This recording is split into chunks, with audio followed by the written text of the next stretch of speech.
Everyone, hope you're doing well. As per title of the video, PAI Capital have released their statement. We were waiting for it yesterday, then we got told they were a bit busy yesterday, so it's going to be today. It's just been released, and it's not what I was expecting, Gonzo.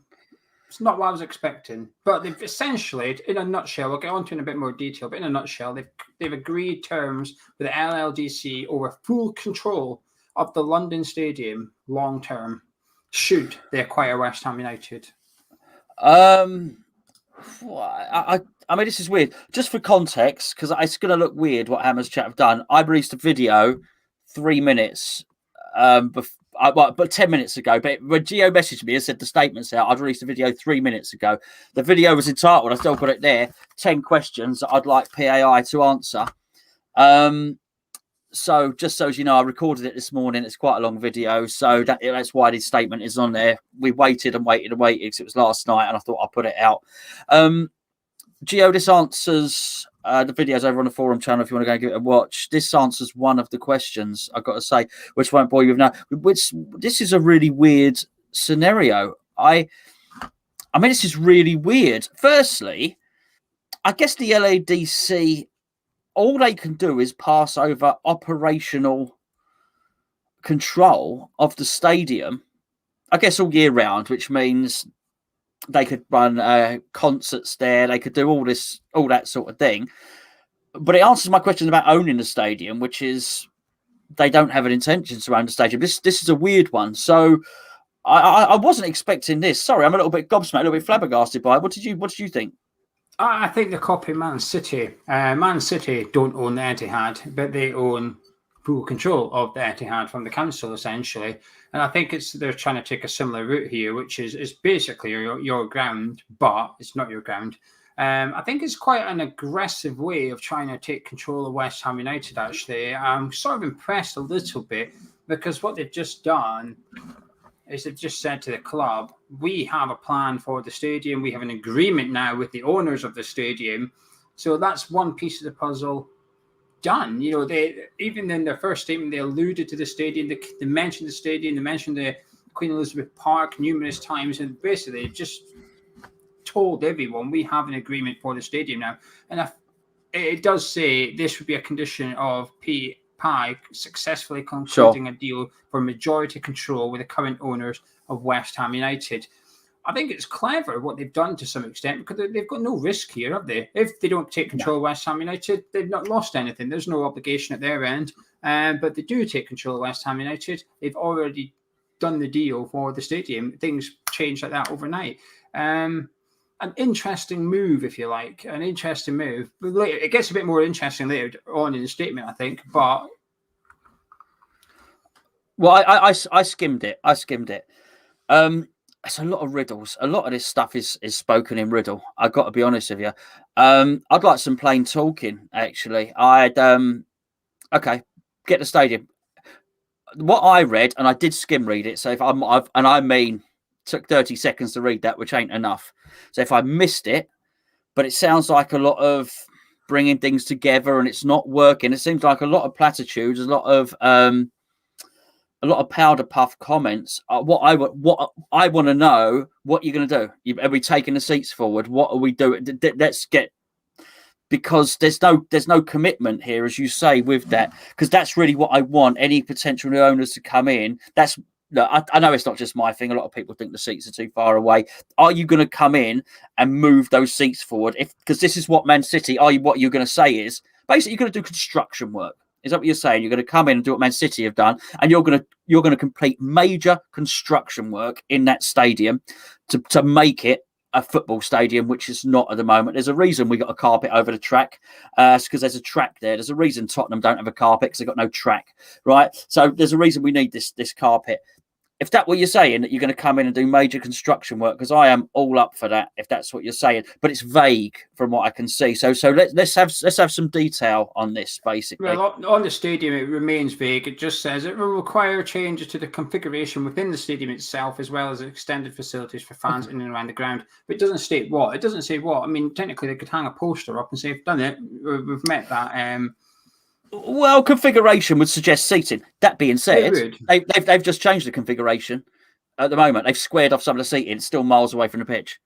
So, well, I think we're all done with this. When David Gold turned around and he said the seats will be no further away than they are now, and they started saying, they started getting vague again with it, or saying, but there's Wembley have got a couple of seats that are just as far away. Actually, I don't want to know this vague talk anymore. I want to know how close is that front row of seats going to be to the pitch the whole way around. That's what I want to know, not powder puff bits and pieces. I'll tell you what's weird though. And I would love, I was saying in a video, I would love these people to be really, really rich. Which is one of my questions is how much money you got. One of my other questions was, if you go and watch the video, are you borrowing this money? I would like to know that. That's really, really important to me. Is there spare change in your pocket? Is it Sheikh Mansour going behind the back of his sofa and finding half a billion, which he's probably got? Or are we borrowing a load of money that's going to be leveraged against the club? That I want to know. Because I would love it if they came in and they were minted and they were really. The other thing is, Geo, these are really funny tactics to do here.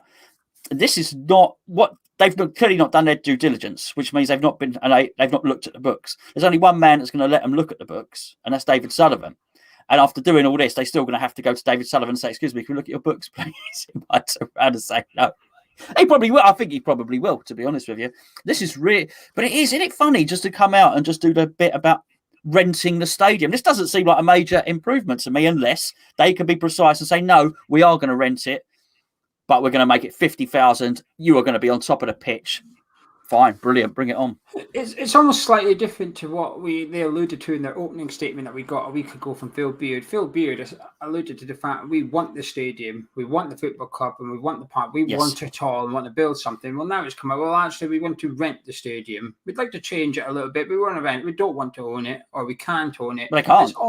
It's already slightly changed from what we got told a week ago, and it's very much throwing something out there, whether there's a phrase, a sentence, or half a commitment, and it's making you, the reader, the viewer, the supporter, to fill in the blanks a little bit. And when they say we want the stadium, you automatically assume, they're going to purchase it then. It's not. They want to rent it, and you just think, right, okay. It goes on to mention about how they've agreed this in principle with people that are leading in the Department of Sport and Entertainment. They want to grow something and build something for the football fans as well as the wider community in and around the ground of East London. But Phil Beard says this. Phil Beard himself says, in summary, we are pursuing an ambitious and complex deal. There's been too much controversy and contention over the last few years. We genuinely believe that the club, stadium and park will thrive when the shareholders are all pulling in the same direction. The only thing holding us back for now is the reluctance of the club's owners to engage in constructive and realistic negotiations. We believe they are willing to sell and hope we can make progress in the coming weeks. That is everything that Phil Beard said in the statement. Well, I would hope so, and I would agree with the bit. I mean, it's not good having a stadium being run by somebody other than the football club. I would totally agree with that. I would suggest, though, if what he's saying is constructive, realistic is him trying to dictate the price. Well, you're going to have to, unfortunately, he owns it. So you've got to do two things. You're going to have to pay the price that Sullivan wants. Number two, you're going to have to be pleasant enough to bring him to the bargaining table. I'm not sure they're doing that with this. Because it is, somebody said, where's it gone? Is it Dominic? I'll just click that up. He said, sorry, Damien, beg your pardon, Damien, a hostile takeover. It's an attempt at a hostile takeover. The only trouble is when you're trying to do a hostile takeover, there's somebody that's already got some shares and you're just trying to get it over the line to 51%. They've got no percent. So it's going to be almost impossible for them to do a hostile takeover, in which case you probably need to do a slightly more pleasant and less hostile takeover. I mean, this is going to throw, I would imagine, David Sullivan's first port of call at reading this will be to get straight onto the LLDC and say, what on earth are you negotiating with these people for? They don't own a single share in West Ham. So I would imagine it's thrown up. I wouldn't imagine it's oiled the wheels to make it more likely. I'd imagine it's thrown up another series of meetings that would have to be held before anything like this happened. I think, look, we're in the show me the money territory now. Okay, this is the thing. Not just show me the money, show David Sullivan the money. Let's show David Sullivan the money and show us that we've got not a letter of intent, actually funds in the bank, and not borrowed funds. Not borrowed funds. Show us the money. And And this is it. And I tell you what, if you do that, because they've not handled this well, Geo, up to now. They going to release a statement last night. Oh, we can't quite release a statement. We're going to own the stadium. We're not going to own the stadium. Oh, there's some legends involved. Oh, okay. Oh, there's some. It's a West Ham fan, UK-based company, and then we find out actually none of the directors are anybody we recognise, and actually the head office is in Hong Kong. They've not started well from a position of trust here. So actually, it's time for those people, and I understand the Ferdinand brothers. I know it's mentioned it, but actually, it's time for a lot of the people to move out from out the shadows now and say, "This is us. This is how much money we've got." He's putting 100 million in. He's putting 300 million in. He's putting 200 million in. This is what we're going to do. Because otherwise, I am. So it's a bit much glare on that. Otherwise, I'm suspicious that it's borrowed money leveraged against the club, and that needs to be proved. Otherwise, really. Naseeb, who is the founder of PAI Capital and a West Ham fan, according to PAI Capital themselves, 2 days ago, they said that Naseeb is a West Ham fan. And this is what he says. He says, "We do not underestimate the challenge nor the importance of running a football club. We have an experienced, dedicated team in place for this aspect, with ambassadors of the club playing a key role to ensure we stay true to the Claddington Blue traditions.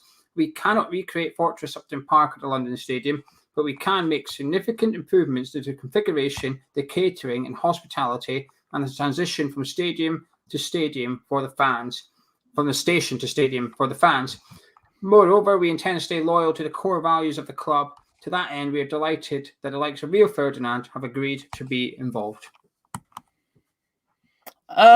Yeah, I really want the configuration to be. I mean, yeah, I don't know what they can do with a walk from a station, unless they could make a dedicated causeway that was just for West Ham fans. So we didn't have to go through Westfield, and that. Yeah, look, improvements can be made. There's no doubt about that. Configuration of the stadium, yes, absolutely. I mean, he's using emotive words like Fortress Upton Park.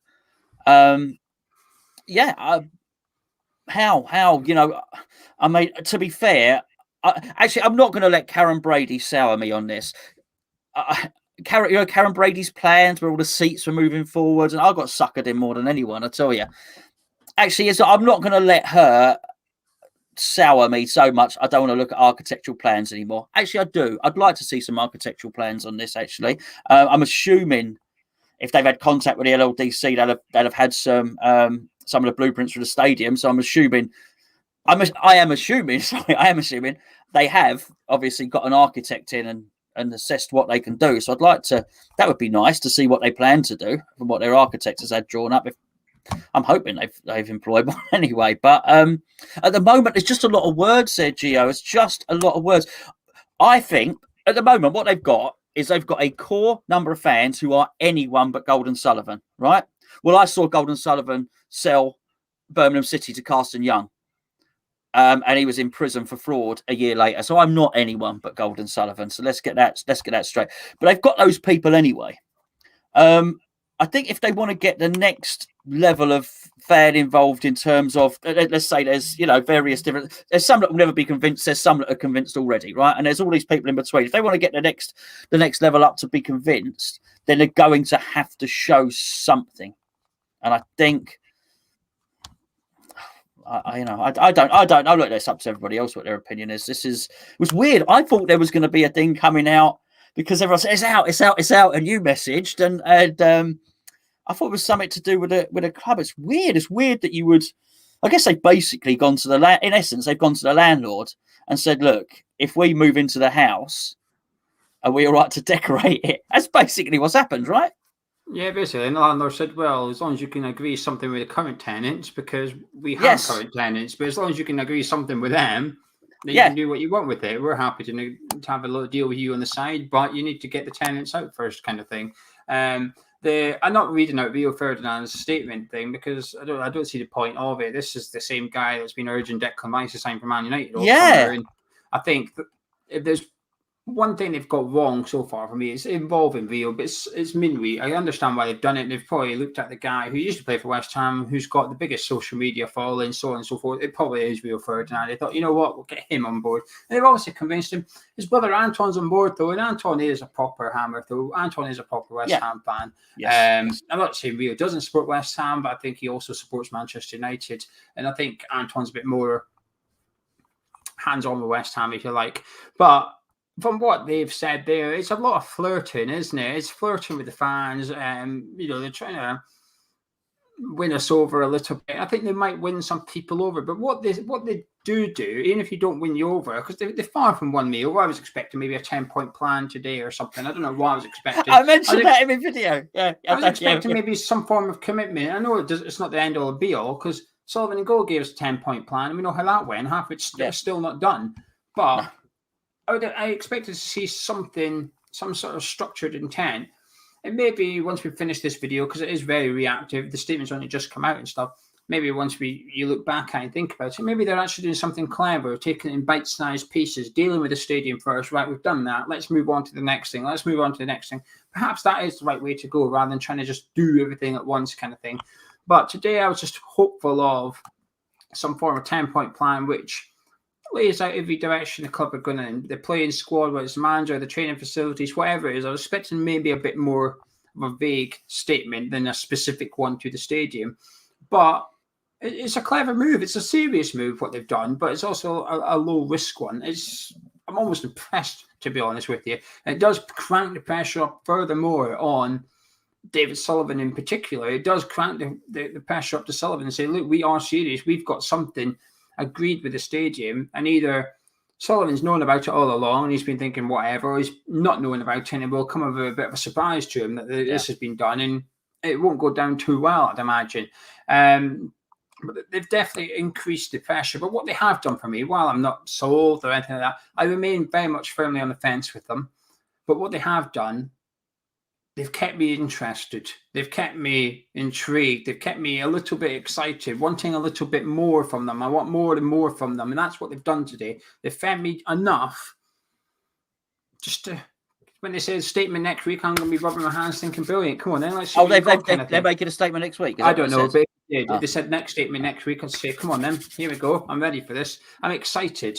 But I remain firmly on the fence, far from convinced, but I'm certainly not dismissing them either. It's a bit of a crap thing to say when you sit here and say you're on the fence 50-50, but it's hard not to be at the minute. It's hard not to be. I remain sceptical, but I'm a bit gutted, to be honest with you. Are you? Yeah, I am. I look at these Aston Villa owners. I look at the guy, and I've got to be honest with you. When the guy was trying, thank you, James. Thank you very much. Be interesting, actually. Yeah, please do let us know.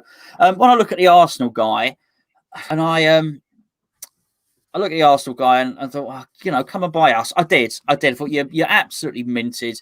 He's got so much money. He doesn't need a consortium, right? He said, I'll buy Arsenal. In fact, the guy before, what is it about Arsenal? Usmanov. He had 40 billion. He said, I'll buy Arsenal. Kroenke didn't want to sell. And then, someone comes along and bids for us, and it's like this. And we'll rent the stadium. I just want someone really rich to come along and buy West Ham and take it out of the hands of David Sullivan. Literally make David Sullivan an offer he can't refuse, because he just thinks actually that's enough. And someone to see the potential of the club. I'm not saying these people can't see the potential of the club, but it is disappointing that it's done in this way, and just this has left us wanting. There's a lot missing from that statement. As I say, I had 10 questions. I did them earlier. 10 questions. They've answered one of them, and even that they've been vague on. Okay, for configuration, tell us precisely. Show me your architect. What do I mean? You don't have to actually show me the guy. Show me his drawings. Show us. Please give us some solid detail that we can get behind, because I'd love it. I'd love to get excited about it. But the way they've done it, the way they sort of leak information and stuff like that. Why was this thing on this Hammers News thing anyway? Why wasn't it on these Mother Brown? Why didn't they go to West Ham Fan TV? Well, I don't I don't understand all of that. I don't understand why it sort of leaked through Twitter. And then I think they hung him out to dry a little bit last night. The poor fella was getting dog's abuse on Twitter, as Thomas, and he was, he's clearly just a West Ham fan. He's getting dog's abuse last night. So they said they released a statement. They didn't release a statement. I think, crikey, come on. What you've got to do, if you're looking at the West Ham situation, you look at the current West Ham owners and you see incompetency. So I think you go, right, okay, I'm going to show them absolute professionalism and competency. And it ain't a great start. I've got to be honest with you. And you say did you say you're a bit excited? I don't know. Yeah, there's a bit of me a bit excited. I mean, I remain highly skeptical, but there is a little bit of me. I'm just going to click on Connor's comment because we know Connor very well. He's helped us out in the past, so we trust him. And this is, I assume, he's coming. Connor said at the very start of the stream he was going to copy and paste any tweets from PAI Capital. So I'm assuming this is a tweet from PAI Capital, which is PAI Capital hope to be able to engage positively and openly with the club's fans in due course, but cannot share details on strategy, vision, and budget until a deal has been concluded. Now, that sort of makes sense, but then you can't do what you've just done.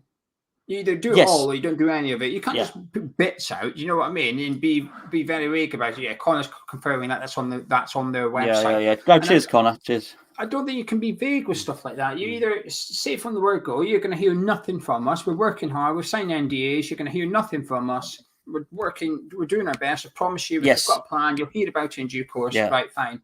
But to then say, well, there's a statement coming. Well, it's coming tomorrow. Here it is. You want more statements? No. Not getting any of them until we've signed a deal with the club. Hang on a minute. You're putting some of it out. And I just think it's very... My old boss used to say to me, if it walks like you're a late duck, for work. He said that as well. But if it walks like a duck and quacks like a duck, it's probably a duck. And I've always used that. And that is, if it sounds too Bob and looks too Bob, you worry it is a bit too Bob. And it's just that stuff just feels a little bit off to me somehow. But I'm trying to put that to one side and just allow myself to get a little bit excited. I'm aware that leads to disappointment, but I don't know. I was expecting a bit more today, a bit better today, perhaps. It's probably just raised more questions than answers, really, which is a bit silly. But no, it does. It does. It is. Absolutely unanswered questions.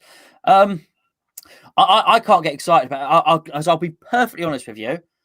Until they and listen, I think it's not Connor's tweet, by the way. Connor's copied it, so don't shoot the messenger. Well, I think one part of it's right. They can't disclose budget.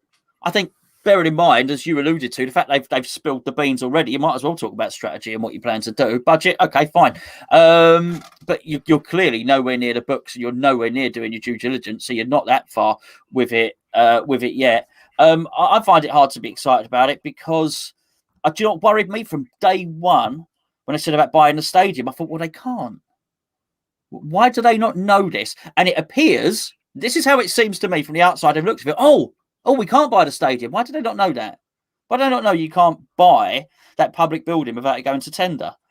And I thought, we'll rent. This seems not great. And I just think sometimes they might be better out just coming and putting their cards on the table and either shutting up and doing it, or if they're gonna these half measures coming out, putting their cards on the table and just being a little bit more forthright with it, because at the moment, I suspect, just from what I've seen, and I am no fan of Golden Sullivan. I'm really, really not, as I detailed at the start of the video, which I published 5 minutes before we went live.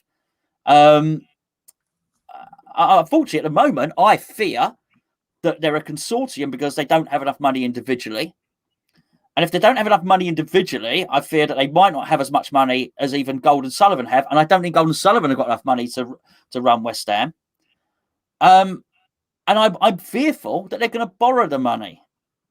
And that's what I'm worried about. And if all that happens, I just think anyone's better than Golden Sullivan. They ain't. Look at Carson Young. Look at Birmingham. And it's a worry. I can't get excited about it because I don't think it's going to happen. I think it'd be hard for anyone to get Sullivan to sell because I think he likes being chairman of West Ham United. I'm not sure that PAI Capital have got enough money to convince Sullivan to sell. And and that's possibly why we're seeing a campaign to curry favour with the fans to almost force him out. But I'll tell you now, this is a guy who, this is a guy at the Burnley match when people were demonstrating but below the director's box, thousands, hundreds and thousands of West Ham fans shouting up at him, still sat there like that. And he had to be told by one of his security, you probably need to go. Right? He sat there shaking his head. So I'm not in that. We've already seen, we've got some evidence of Sullivan, what he thinks about fan pressure. He won't shift. He won't yield on it. He really won't. And if that's the tactics here that PAI are going to try and galvanise the fans to put pressure on Sullivan to get him out, I don't think it's going to work. They need to come up with the money. They need to show the money. And if they do, you might actually get some of the correct pressure from the fans. Because if they show, look, fellas, we've got 600-700 million here. We've got 600-700 million. Us as fans are going to say, Sully, you need to move aside, mate. You know, for the betterment of the club, move aside. I'm not convinced yet it's for the betterment of the club. Cheers, James. I have to agree with that, really. But you said they're going to struggle to convince David Sullivan. I immediately thought I think they're going to struggle to convince some of the fans as well. To be honest with the approach they've taken so far, I think you're correct. There's some fans, anyone but GSP. But I also think there's a lot of fans at the complete other end of the scale who are happy with Gonzo and Beatty. But I also think there's some maybe who will be, well, I want to see the club sold, but not to you guys. I'm unimpressed by what you've done. You've had 2 attempts at impressing us, and for a lot of people, they won't be impressed by either statement. So far, I am doing my best to remain on the fence, open mind, a little bit realistic, a lot of skepticalness going on, and that's where I stand at the minute. It's sort of more to come, and I'll wait and see what more they throw at us before I make my mind up, kind of thing. But I'm not going to be doing cartwheels, but at the same time, I'm not going to be putting my head in my hands all doom and gloom about it. It's no, and hope it doesn't distract from the. I hope it doesn't distract from the start of the season. You know, we still need to bring in 3 or 4 players, and we still need to start the season really well, and hopefully without injury. And I hope this. It's it's going to be a story. It is a story. We'll continue to talk about it, won't we? But it's interesting. I tell you what, it's never dull at West Ham, is it? Really.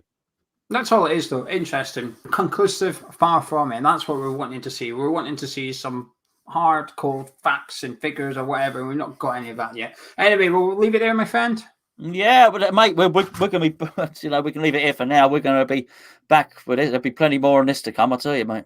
Yeah, that's chapter 2 of the takeover, and there's probably have quite a lot more chapters to come on this one. But there you have it. There's a statement by PAI Capital today confirming a long-term agreement with the LLDC over the London Stadium should they take majority control of West Ham United. If you enjoyed this discussion, drop a like on and subscribe to the channel. Myself and Gonzo, we'll catch you in a bit.